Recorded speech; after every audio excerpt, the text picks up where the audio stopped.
a água que está lá dentro ou que não está, entendeu? A seca que está lá fora, tudo pode virar um texto, pode virar uma história, pode... Esse paradoxo, porque ao mesmo tempo que você se aproxima de pessoas, você está se aproximando muitas vezes virtualmente. Então você está se distanciando fisicamente das pessoas. Então é o paradoxo das redes sociais que a gente vive, né?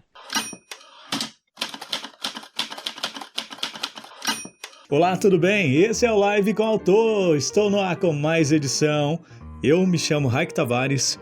Estou falando aqui de Minas Gerais para todo mundo por este podcast. Espero que você esteja se divertindo com cada edição. Nessa edição de hoje eu converso com o Nando, o Fernando Aquino, mais conhecido como Nando. Ele é escritor e está aqui para bater um papo junto comigo nessa edição. É a nossa 8ª edição do Live com o Autor e vamos conversar sobre o processo criativo, sobre o bloqueio criativo. Você tem aí algum problema com um bloqueio criativo na hora de escrever? Então se liga nesse episódio, manda para todos os amigos que estão aí ao seu redor, do WhatsApp, do grupo de Facebook, aonde você tiver amigo, você manda, tá bom? Lá no LinkedIn, manda para todo mundo esse episódio, compartilha nas redes sociais, no Instagram, pode mandar, me marca lá também. No @Raik Tavares, comenta, usa a nossa hashtag. Eu quase não falo da hashtag do Live com o Autor, né? Hashtag Live com o Autor, lá no Instagram, nas redes sociais. Segue lá também a hashtag do Live com o Autor. E sempre quando tiver um novo episódio, você sabe, é só mandar para os amigos que eu fico feliz. Ou se não, vai aqui na barra, no link aqui deste episódio e apoia o nosso podcast. Você apoiando o podcast, você agrega ainda mais com o nosso projeto. É isso aí, contribuindo, ajuda muito mais. Mas se não puder, só compartilha mesmo, que já fico feliz da vida. Então, vamos para o episódio de hoje? Está preparado para esse episódio que está imperdível? Em 3, 2, 1 e claquete! Meu nome é Fernando Aquino, aqui no Instagram e nas minhas plataformas digitais, nas minhas mídias, eu sou conhecido como Nando Escritor, né, que foi como eu me lancei no Instagram. O lugar que eu sou mais ativo realmente é o Instagram. Atualmente eu estou tentando ver algumas formas de migrar para algumas outras plataformas, como o YouTube, e que a princípio eu estava só repostando as minhas lives lá, sabe? Mas aí o pessoal vem pedindo bastante a produção de conteúdo, dando dicas de escrita, indicações de livros, e aí eu estou pensando em iniciar esse novo projeto por lá também. E eu tenho uma fanpage também do Nando Escritor no Facebook. E o meu livro, né, Passagem da Chuva, que a edição física está quase esgotada. Estou pensando em iniciar um novo projeto de um novo livro esse ano, agora é 2021. E o e-book está à venda na Amazon. Até agora foi o meu primeiro livro, né, de poesias publicado. E eu escrevo também alguns contos, algumas crônicas, mas que ainda não foram... ainda estou no processo de edição, né? Mas o que eu realmente escrevo em quantidade maior e mais constância realmente são as poesias. Faz parte da minha rotina, assim. E é isso. E, Nando, como que é o seu processo criativo, cara? Como é que sai o poema, o texto, em si, o que você quer escrever? Como é que funciona? Cara, isso é bem interessante, porque assim, eu já conversei com algumas pessoas, alguns escritores que às vezes têm a rotina, né, de escrita, o hábito realmente de ter o seu horário, o seu momento de escrita. Inclusive eu tenho colegas escritores que realmente se dedicam, são dedicação exclusiva, realmente. Hoje já conseguem tornar a escrita como sua fonte de renda e principal, assim. Então, é aquele pessoal que realmente tem o prazo, e quando você lida com o prazo, você tem que saber dialogar bem com o seu processo criativo, né? Para não se deixar travar em determinados momentos que você tem que escrever, tem que entregar um texto para quem ele contratou, né? No meu caso, a escrita, eu gostaria que fosse a minha principal fonte de renda como escritor, mas ainda não é, eu sou servidor público. E a gente sabe, né, a dificuldade de você publicar livros, não só no mercado literário como um todo, mas no Brasil especificamente, é um mercado ainda muito travado, com muitas amarras, muitos desafios. E você viver só da escrita realmente é um desafio grande para o escritor. E, assim, com relação ao meu processo de escrita, eu não chego a ter uma rotina de escrita. Eu escrevo muito quando me vem uma inspiração, quando me vem um insight, algo que liga aquela lâmpadazinha na cabeça que você tem a ideia, sabe? Mas eu acho que também você não pode se ater só a isso. Às vezes isso é só aquela fagulha para você começar a escrever, mas às vezes ao longo do texto você tem que ir tentando organizar as palavras, escreve, depois volta, edita. Então, assim, para mim eu tento deixar o processo criativo de forma muito intuitiva e eu sei respeitar o meu momento, sabe? Essa questão que se fala muito em romper o bloqueio criativo. Existem várias técnicas, inclusive, que a gente pode até comentar algumas sobre de como romper o bloqueio criativo, né? Eu acho que parte muito da premissa de você aceitar que o bloqueio criativo faz parte do processo, na verdade. Porque ninguém se inspira 24 horas por dia, ninguém tem excelentes ideias 24 horas por dia, mas existem formas realmente, né, de você conseguir fazer com que as ideias vão fluindo de forma mais fácil e treinando o seu cérebro realmente para que você consiga se tornar mais produtivo, né?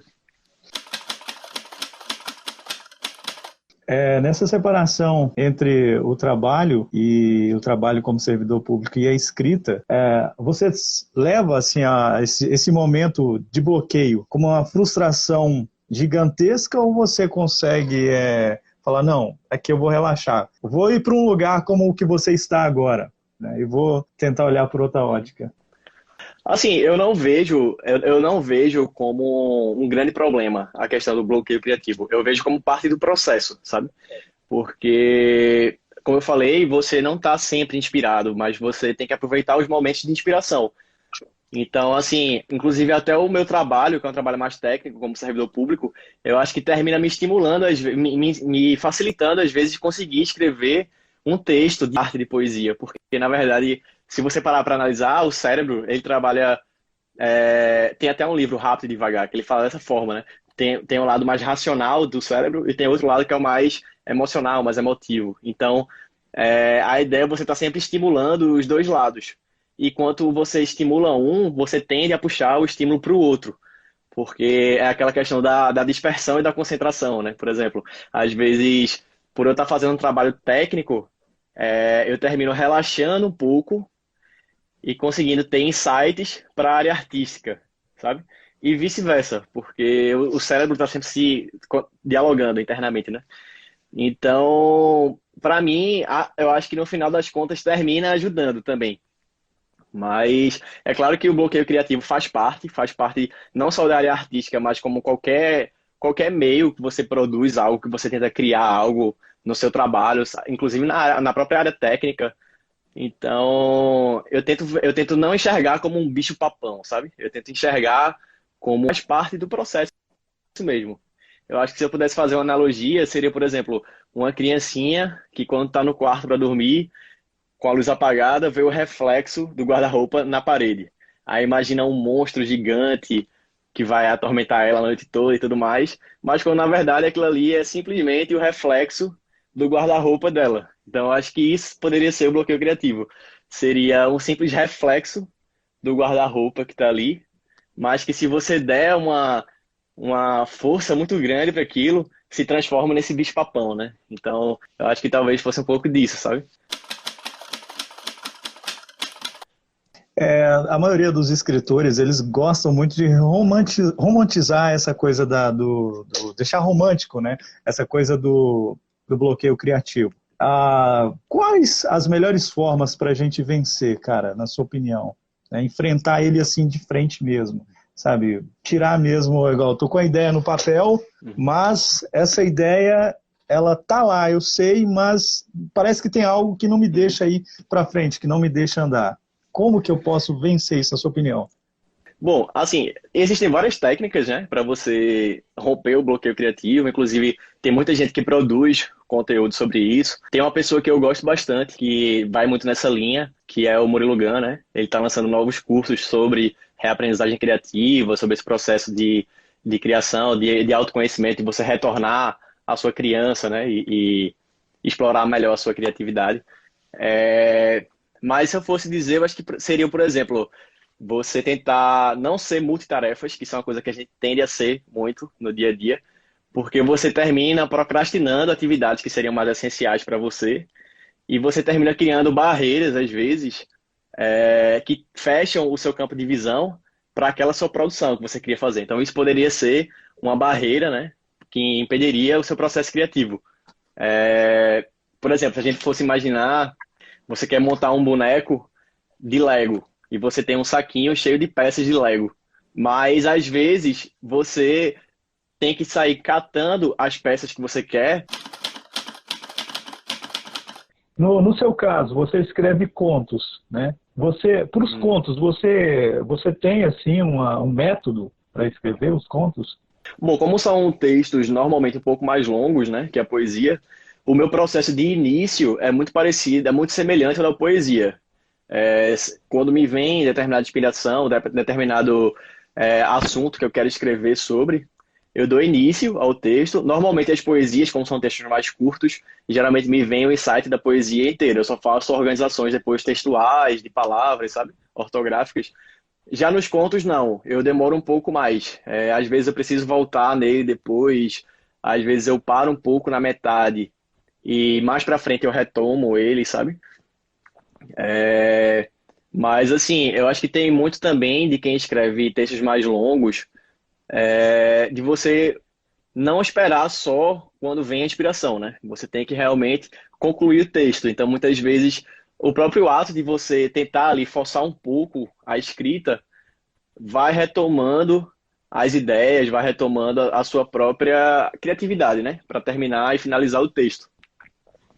E algumas coisas que eu acho que também atrapalham, por exemplo, é, tem dois extremos que eu acho que atrapalham. Por exemplo, quando você já teve uma obra que teve um determinado sucesso e você trava para escrever uma nova obra, porque você fica com medo de não ter a mesma repercussão ou achar aquele medo da aceitação, né? De vai ter a mesma qualidade ou não. E a outra coisa, por exemplo, seria o outro extremo. Você produz uma obra que não tem muita aceitação do público e naturalmente você internaliza como se você fosse aquela obra. Só porque não teve uma boa aceitação, você trava e não consegue mais produzir, né? Então eu acho que assim, esses preconceitos e essas concepções prévias que a gente vai formatando na nossa cabeça, né? Eu acho que terminam por atrapalhar também o processo criativo, porque você não está com a mente livre para produzir, né? Se fosse fazer uma analogia, por exemplo, seria. Eu gosto muito de fazer comparativos porque eu acho que facilita o entendimento e aguça até a própria imaginação de você se imaginar naquele contexto e tentar enxergar aquilo, né? Por exemplo, numa peça de teatro, seria como se você não ocupasse o seu lugar nos bastidores e quisesse estar no lugar do público. Como se você estivesse produzindo conteúdo, mas você só quer ver a obra pronta, sentada na cadeira como telespectador. Ou seja, você quer ver a versão final, sem erros, com os cortes e já editada. E quando na verdade não é assim, né? O processo criativo passa por muitas correções, por muitos ajustes, por erros, inclusive, né? Que é você se permitir a falha, se permitir errar. E isso faz parte do processo criativo em geral, não só no meio artístico, mas como todo processo de criação, né? O erro faz parte do acerto, né? Então, eu acho que é muito por aí. É você não querer se enxergar sempre no lugar da plateia e se enxergar sempre no palco, né? Você está produzindo conteúdo, mas sabendo que você pode errar, que você pode ajustar, pode voltar, porque isso diminui aquele monstrozinho que eu falei do quarto da criança, do bloqueio criativo, né? Porque você passa a não dar muita ênfase ao erro, aqueles momentos que a sua criatividade está mais reduzida, né? E aí facilita com que você produza com mais tranquilidade. Que, no meu caso mesmo, eu sou o tipo mais bem racional. Senta e escreva e deixa acontecer. Porque depois você vem corrigindo, você muda, sabe? As boas ideias, elas vão nascer, mas eu defendo muito essa criatividade em todas as coisas. Com um copo você faz um poema, você vê um copo e se você analisar, olhar aquele copo ali, a água que está lá dentro ou que não está, entendeu? A seca que está lá fora, tudo pode virar um texto, pode virar uma história, pode virar uma poesia, sabe? Eu acho que também muito depende dessa coisa do estado mental, né? Você concorda? Do momento Concordo, com mental? certeza. E até puxando um pouco para esse lado, eu acho que para tudo na vida, né? O equilíbrio, e principalmente entre corpo e mente, você praticar atividades físicas, inclusive, ajuda no processo criativo, porque não só você vai estar frequentando outros ambientes, como você vai estar abstraindo de uma questão 100% mental para uma parte mais física, né? E que você naturalmente vai estimulando surgir novas ideias. Então, eu acho que o estado mental realmente ele é muito amplo, né? Então, inclusive você tentar levar de forma mais tranquila o seu processo de criação, sabendo que você precisa escrever, sabendo que você tem que desenvolver o texto, mas sem ter aquela cobrança excessiva que pode gerar um travamento, sabe? Eu acho que essa cobrança excessiva termina gerando esse travamento e que gera esse monstrinho do bloqueio criativo, sabe? Eu acho que é um pouco nessa linha. Tem algumas coisas que eu utilizo para mim, para desenvolver mais e estimular a minha criatividade. Eu acho que cada pessoa, isso passa muito pelo autoconhecimento também. Cada pessoa, quando vai escrevendo, vai desenvolvendo o seu trabalho, vai vendo formas de conseguir desenvolver melhor o seu processo criativo. Para mim, ouvir música sempre foi uma fonte assim que me ajudou a me inspirar. É, Filmes também me ajudam bastante. Quando é um tema que me chama a atenção, às vezes assistindo um filme me dá um insight de um texto. E às vezes nem é na hora, às vezes dias depois, tal, volta a ideia e você escreve o texto. Então, eu acho que são sempre atividades que ajudam. Uma coisa que não tem muito a ver nem com a escrita, mas que eu acho que ajuda também o processo criativo, às vezes, quando você está, por exemplo, fazendo determinadas atividades automáticas, você relaxa a mente e termina ajudando que venham insights criativos. Por exemplo, tá dirigindo, tá lavando os pratos, alguma coisa do gênero, são atividades que não demandam uma concentração, uma atenção muito grande. Então, isso faz com que o seu cérebro relaxe, você reduza até, de certa forma, o estresse. Às vezes, paradoxalmente, às vezes, na verdade, o trânsito aumenta o estresse, né?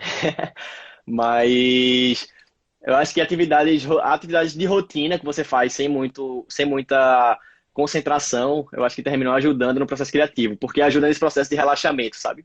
Eu acho que o bloqueio criativo está muito com o estresse, com a pressão de você também ter que produzir, ficar naquele receio de não conseguir produzir, eu acho que vai muito por aí. Você falando sobre isso, você faz meditação? Eu pratiquei uma época, eu tenho até que voltar a fazer, mas assim, é uma prática que é uma coisa que eu venho me cobrando a voltar a fazer e que eu acho que ajuda bastante. Eu fiz pouco tempo de forma regular. Eu acho que eu fiz uns 3, 4 meses regularmente, alguns anos, e depois esporadicamente, sabe? Mas nesse período que eu fiz os 3 meses, eu percebi já uma melhora, apesar de não ter sido tanto tempo. E é uma prática que eu quero retomar e que está muito em alta, inclusive. O pessoal vem falando muito nisso, né? Até a questão do mindfulness, né? Da atenção plena e tal, que vai ajudando você a se concentrar melhor e tudo mais, que eu acho que vai muito naquela linha de você ter o foco, né? Ajudar você a ter o foco, a concentração. A meditação acho que vai muito por aí, que dá até para retomar um pouco aquela questão que eu falei do Lego, né? De você saber selecionar as peças, porque você vai tendo uma concentração maior, vai conseguindo eliminar distrações, eliminar coisas que não são essenciais, e eu acho que é muito, muito válido. Vantagens e desvantagens das redes sociais para divulgação dos nossos trabalhos. Bom, eu acho que a grande vantagem, vou começar pelas vantagens, depois a gente volta para as desvantagens. Eu acho que a grande vantagem é a proximidade que você tem com o público-alvo. Porque, sobretudo no meu meio, né, no nosso meio de literário, antigamente tinha muito aquele distanciamento, né, entre o autor e o leitor. Às vezes você não conseguia ter esse contato próximo.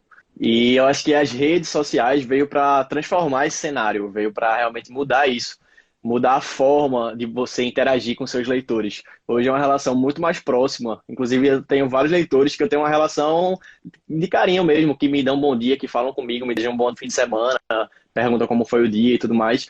E eu acho que essa troca é muito bacana, porque esse contato com pessoas é muito importante e o ser humano precisa disso, né? E eu acho que se eu fosse dizer uma desvantagem das plataformas digitais é justamente esse paradoxo, porque ao mesmo tempo que você se aproxima de pessoas, você está se aproximando muitas vezes virtualmente. Então você está se distanciando fisicamente das pessoas. Então é o paradoxo das redes sociais que a gente vive, né?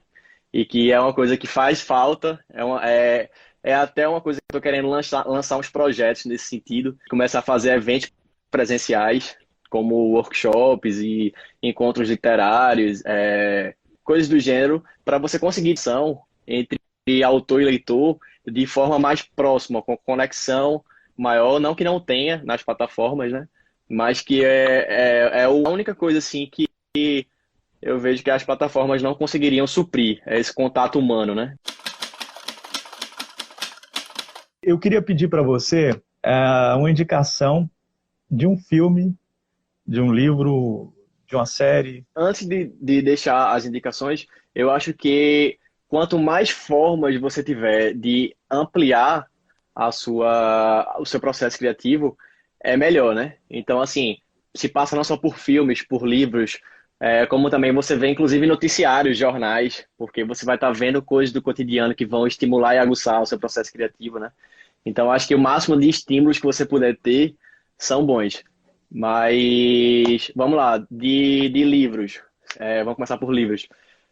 Eu gosto muito de Crime e Castigo.